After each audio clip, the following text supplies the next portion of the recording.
Right, so today this is a thalipit, just a different version of thalipit, which is quite a Maharashtrian traditional breakfast dish. So in here I have carrots, I have onions, so lots of onions. I've got some ginger, I have chopped coriander, chopped green chillies, grated coconut.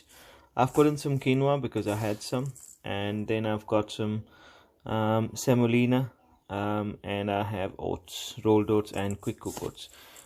Just again, anything. This is just another version. I've put some salt and just a little half a teaspoon of sugar, and now I'm just going to give it all the dry ingredients are getting a good mix, and then I'm going to add some water in here. Let it rest for about 10 minutes, and then I'm going to make these thalipits, which are almost like, you can call them flatbreads, but yeah, so that's what they're going to look like. Okay. So I've added water in here. I've also added a little bit of yogurt. Check for seasoning. So the batter would look a bit like this, so quite thick. It's almost not quite pouring consistency, but quite wet.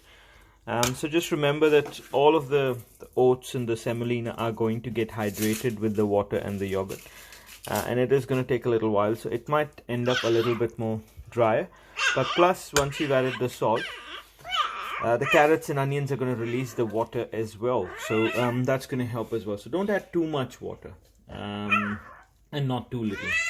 Right, so I've let the mix rest for 10 minutes. I'm going to just spoon this, and I've got a bit of tin foil which I have oiled, and on here I'm just gonna sort of put that, and just with your fingers, all you have to do is just spread it out. So I want it to be again, if you want it crispy, put a little less mix and spread it out so it becomes thin. If you don't want it crispy and you want it nice and thick, then don't sort of flatten it out so much. So we're gonna try and sort of go for something in between. Right, so here we have it. And when you do it, just make sure that you have a couple of these holes. It just sort of helps the thalipit sort of cook faster and give it that crunchy, crispy texture. Alright, so that's that. Okay, so I've got a pan here with a bit of olive oil. You could put ghee, anything else you want, and I'm just gonna flip this onto that and then cook it. Okay, so we've got this one on this side. Over here we've got another one, and this is the one that we've just made.